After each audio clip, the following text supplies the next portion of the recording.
La story nostalgie. La story nostalgie. Brice de Passe.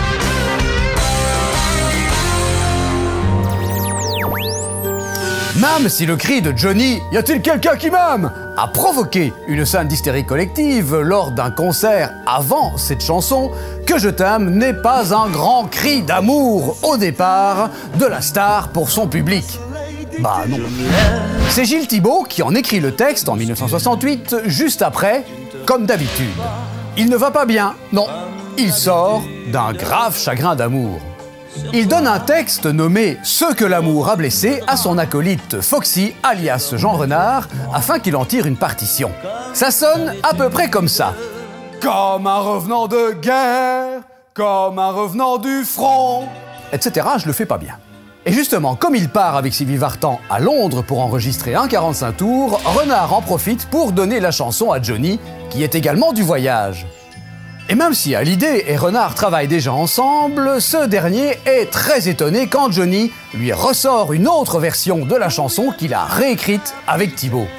En effet, les Alexandrins ont fait place à un texte court aux phrases sèches dont les mots sonnent comme des rafales de mitraillettes.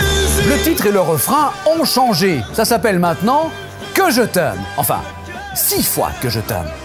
Enfin, Johnny! Bon, soyons clairs. Comme c'est le cas avec Claude François, si on veut continuer à travailler avec Johnny, on a intérêt à se mettre au diapason. Bon oui, c'est vrai, après tout. Jacques Brel répète « Ne me quitte pas à l'envi » et ne parlons pas des Beatles avec « She Loves You ». Alors pourquoi pas « Que je t'aime, que je t'aime, que je t'aime, que je t'aime ». De retour à Paris, nous retrouvons Johnny et Foxy en route pour le cinéma. Mais la séance ne commence que dans 3 quarts d'heure.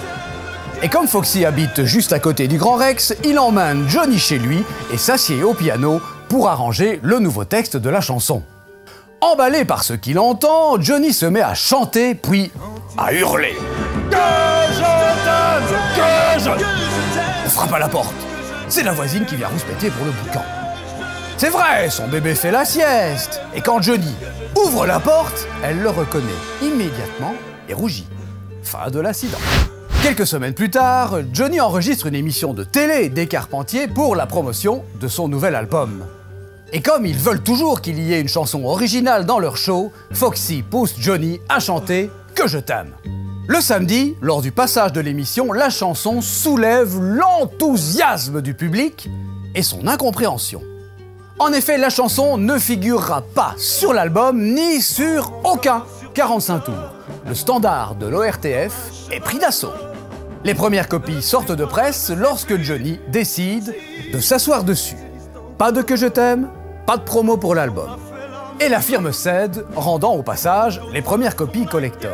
Mais elle vend 1,5 million de copies grâce à « Que je t'aime », le plus grand succès de Johnny Hallyday en France, et qu'il va même chanter en italien, en espagnol et en japonais.